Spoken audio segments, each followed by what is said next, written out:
جی بسم اللہ الرحمن الرحیم، اللہم صلی وسلم وبارک علی سیدنا محمد۔ بہت شکریہ۔ آج کل کے جو حالات ہیں، اگر اس پہ ہم دیکھیں اور سوچیں تو ہر طرف یہی ایک سوچ ہے کہ عمران خان صاحب کو اچانک اتنی اپوزیشن کا سامنا کیوں کرنا پڑا ہے۔ دیکھیں، حضرت علی رضی اللہ تعالیٰ عنہ کا قول کا مفہوم ہے کہ اگر آپ سچے ہیں اور اگر آپ حق کے راستے پہ ہیں تو آپ کی مخالفت ہوگی، آپ اکیلی بھی رہ جائیں گے۔ لیکن میں سمجھتا ہوں کہ خان صاحب کو تو پریشان ہونے کی ضرورت اس لیے نہیں ہے کہ پوری قوم ان کے ساتھ ہے۔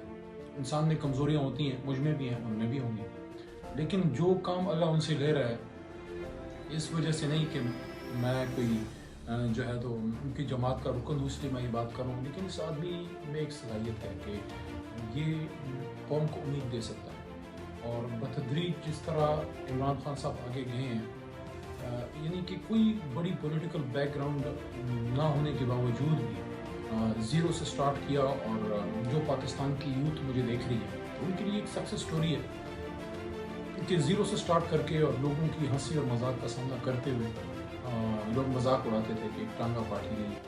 یہ نہیں، وہ نہیں ہے۔ آج آپ دیکھیں ملک کے وزیر اعظم بن گئے، اور اس کے ساتھ ساتھ دوسرا کمال کیا ہے، دیکھیں خود کامیاب ہونا بڑی بات نہیں ہے۔ کامیاب آدمی ہوا جو اپنے ساتھ اوروں کو بھی کامیاب کرے، یعنی کہ جو عمران خان صاحب کے ساتھ ہم لوگ اگر گئے ہیں، اب میں جو ہے اگر ادھر میرے جیسے لوگوں کو اللہ نے موقع دیا ہے ملک کی خدمت کا، تو یہ ایک کامیابی ہے اس کی کہ اگر وہ کرکٹ میں تھے تو جو لوگ ان کے قریب آئے وہ بھی کامیاب ہوئے، سیاست میں بھی جو ان کے قریب آئے وہ بھی کامیاب ہوئے، اور ملک و قوم کے لیے اپنی قوم کو کھڑا کرنا۔ لیکن میں کہتا ہوں جو سب سے بڑا کام جو خان صاحب نے کیا ہے کہ میں جب بڑا ہو رہا تھا، جب میں کالج میں تھا، تو میں دیکھتا تھا کہ جو ہمارے اسٹوڈنٹس تھے، جو ہمارے دوست تھے، کولیگس تھے، وہ سیاست سے متنفر تھے۔ جو ہماری یوتھ ایجوکیٹڈ لوگ سمجھتے تھے کہ یار سیاست پتہ نہیں کوئی دو نمبر قسم کے لوگوں کا شاید کام ہے، اور یہ ایجوکیٹڈ لوگوں کا کام نہیں ہے، یا یہ پڑھے لکھے لوگ یہ نہیں کرنے چاہیے ان کو، یہ اچھے لوگوں کا کام نہیں ہے۔ لیکن خان صاحب نے جو یوتھ کو میسج دیا کہ ان کو مین فریم میں لے کے آئے کہ آپ ملک سے بھاگے مت، آپ سیاست سے بھاگے مت، آپ آئیں اور آپ اس ملک کو اپنے ہاتھ سے ٹھیک کریں۔ یوتھ کو جو پولیٹیسائز کیا ہے اور ان کو جو میسج دیا ہے کہ آپ آئیں، آپ خدمت کریں، آپ سوشل ورکر بنیں، آپ ہسپتال بنائیں، آپ ایجوکیشن انسٹیٹیوٹس بنائیں، اور آپ سیاست میں آئیں، کونسلر بنیں، ایم پی اے بنیں، ایم این اے بنیں، اور ان نون لوگ، کہ میں بھی ایک ان نون بندہ ہی تھا اور میرے جیسے بہت سے ہیں کہ ان کو سینیٹر بنا دیا، منسٹر بنا دیا، اور ان میں ملک کی لگن کا ایک جذبہ۔ تو آج اگر آپ دیکھیں مخالفت کیوں ہے، میرے خیال میں مخالفت اس لیے ہے کہ تین چار بڑے جو سٹینڈ انہوں نے لیے ہیں، ایک تو ملک کی سٹیٹس کو اور مافیا کو انہوں نے ہیڈ آن لیا ہے، کہ ان کو چیلنج کیا ہے کہ وہ لوگ جو کہ لوگ تو سن 47 کی بات کرتے ہیں نا، میں تو اس سے بھی پہلے کی بات کرتا ہوں کہ بہت سے ان میں ایسے بھی خاندان ہیں کہ جو انگریز کے دور میں بھی اقتدار میں تھے، پاکستان بننے کے بعد صرف تھوڑی سی شکلیں بدلی اور سوچ وہی رہی، تو ان خاندانوں کی جو اجارہ داری ہے سیاست میں اس کو چیلنج کیا، عام آدمی کو امپاور کیا۔ یہ ایک کوشش بھٹو صاحب نے بھی کی تھی، بھٹو صاحب اللہ کی بھی مغفرت فرمائے، وہ بیچ میں پھر وہ دوست اپنے گم کر گئے اور وہ بڑے بڑے جاگیرداروں کے ساتھ انہیں ملا لیا۔ اچھا، خان صاحب پہ یہ ایک کوشچن ہو سکتا ہے کہ آپ نے بھی ملا ہے، لیکن جو خان صاحب ایک بات کرتے ہیں کہ اپنے ویژن کے لیے کمپرومائز کریں لیکن ویژن پر مت کریں، تو اپنے ساتھ انہوں نے اسٹیٹس کو کے بھی کچھ لوگ ہمارے ساتھ ملے، لیکن پھر ان کو یوز کس کے مقصد کے لیے کیا۔ آج آپ دیکھیں جتنے بھی لوگ ہیں وہ اسٹیٹس کو کے خلاف جو ہے وہ یوز ہو رہے ہیں۔ عمران خان صاحب نے ان کو اپنے مقصد کے لیے جو ہے وہ یوز کیا ہے، لیکن یہ سب کرتے کرتے جو بہت بڑا کام اللہ ان سے لے رہا ہے وہ یہ ہے کہ جو بات ممبر مسجد پہ ہوتی تھی کہ مدینہ کی ریاست کی باتیں ہمارے علماء کرام فرمایا کرتے، علماء حق جو ہیں، اور حضور نبی کریم صلی اللہ علیہ وسلم کی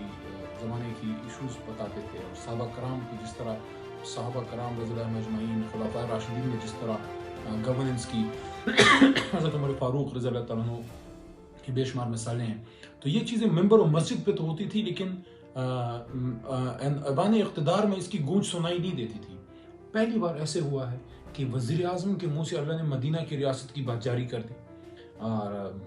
رحمت العالمین اتھارٹی، پھر جس طریقے سے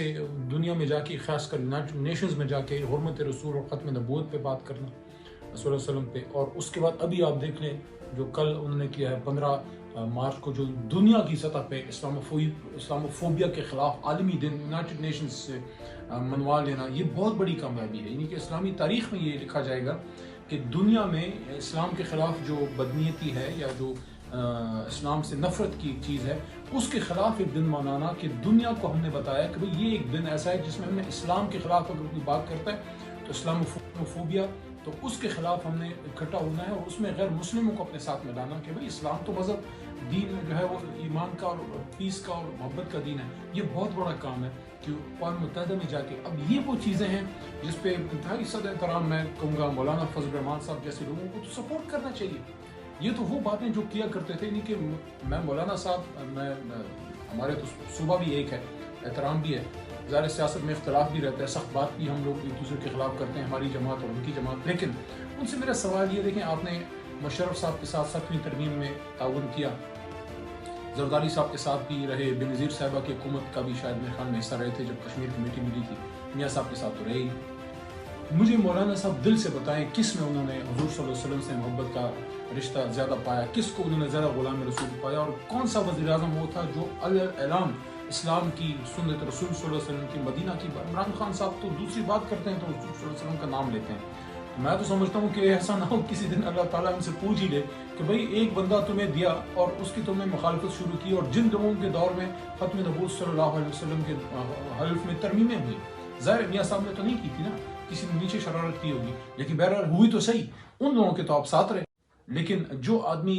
غلام رسول ہے صلی اللہ علیہ وسلم اور دنیا کے سامنے جنگ لڑ رہا ہے حرمت رسول کی، اس کے آپ خلاف جاتے ہیں، تو میں تو کوئی ریکویسٹ ان کو نہیں کر رہا، میں تو ایسی چیز ان کے سامنے رکھ رہا ہوں۔ باقی اللہ تعالیٰ عزت ذلت دینے والا ہے، اور اللہ تعالیٰ نے عمران خان صاحب کی ذمہ داری دی ہے۔ ہم لوگوں کا مشن یہ ہے کہ ہم نے ان کے ساتھ مل کے اب اس ملک کو آگے لے کے جانا ہے۔ ہم میں کوئی کمی غلطی ہو تو ہمیں بالکل اس کو سننا چاہیے، اور میں سمجھتا ہوں کہ ہم نے اپنی جماعت میں وہ